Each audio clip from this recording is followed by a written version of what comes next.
All right, today we're going to dive into this incredible story of courage. It comes to us from the ancient world. We're talking about Saint Agnes, a truly luminous witness whose life, still resonates with us almost 2,000 years later. It's pretty amazing. But, we're actually going to start this off with a bit of a mystery, a little puzzle. What on earth does a really famous Christmas carol have to do with an ancient Roman martyr? I mean, seriously, how do those two things connect? It sounds pretty unlikely, right? But the answer? Well, it's been hiding in plain sight this whole time. And there it is, right there in Good King Wenceslas. You know the one. The lyrics say, "On the night of St. Agnes's Eve." Now, that's not just some random line thrown in there for flavor. No way. That is a direct link, a breadcrumb trail, to this really profound story of faith. So let's unpack this little Christmas carol secret, shall we? This one line, it's basically our doorway to understanding one of the most incredible figures from the early church. Okay, so the Saint Agnes in the song, that's Saint Agnes of Rome. She lived way back in the late 3rd, maybe early 4th century. And you have to understand, this was a really intense time of persecution for Christians, and her story, it's just one of the most powerful ones to come out of that entire period. And this really brings us to the heart of her story. You could kind of call it the girl who said no. It's all about this incredibly defiant, world-changing choice made by a teenager, just a teenager. And the timeline here is it's shocking how fast it all happens. So we're in Rome, right? Right in the middle of one of the worst persecutions. And Agnes, she's only 12, maybe 13 years old. And at that age, she's already decided to consecrate her life to her faith. So when these powerful guys come along wanting to marry her, she refuses, flat out. And for that one little word, no, she gets denounced to the authorities as a Christian. Can you imagine? I mean, the choice she faced couldn't be more black and white.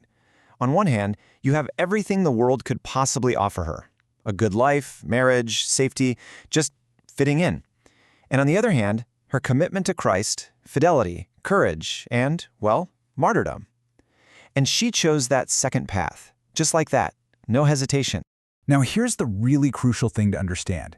The early Christians, they didn't look at her death and see a tragedy. They didn't see a defeat, not at all. For them, it was this profound victory of faith.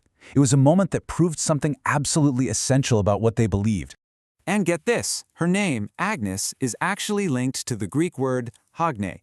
That word means pure or chaste. Isn't that wild?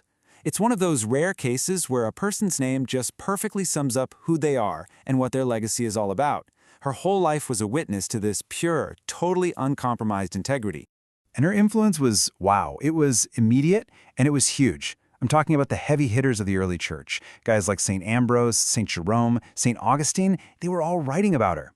She's even named in the Roman canon, which is, one of the most central prayers in the Mass.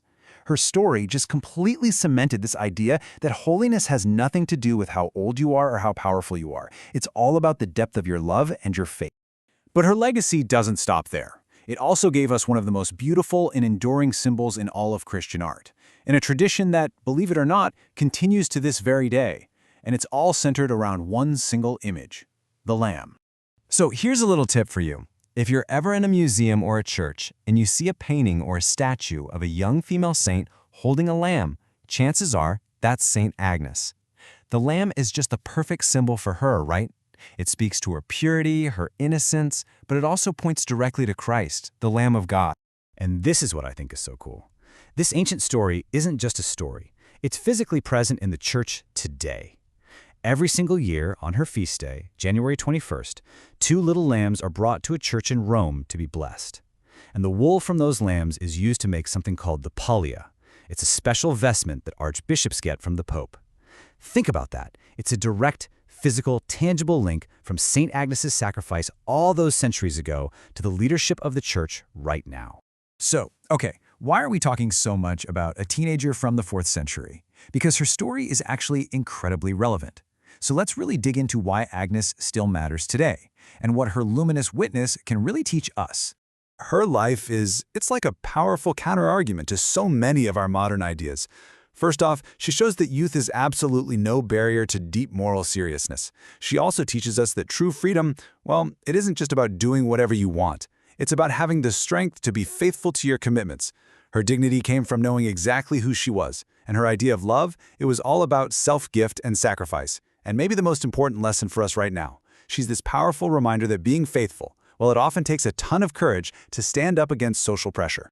You know, you can boil her entire life, her big choice, her whole legacy, down to one single conviction. Christ alone is worth everything. And for her, that wasn't just some abstract philosophical idea. It was real. It was the simple, demanding truth that she was literally willing to die for. And that really brings us to the final question, the one her story kind of forces us to ask ourselves. We live in a world that is constantly pushing us to conform, to change our minds, to compromise on what we believe. So, what is the one thing for you that you just won't compromise on? What's your non-negotiable? What is worth everything?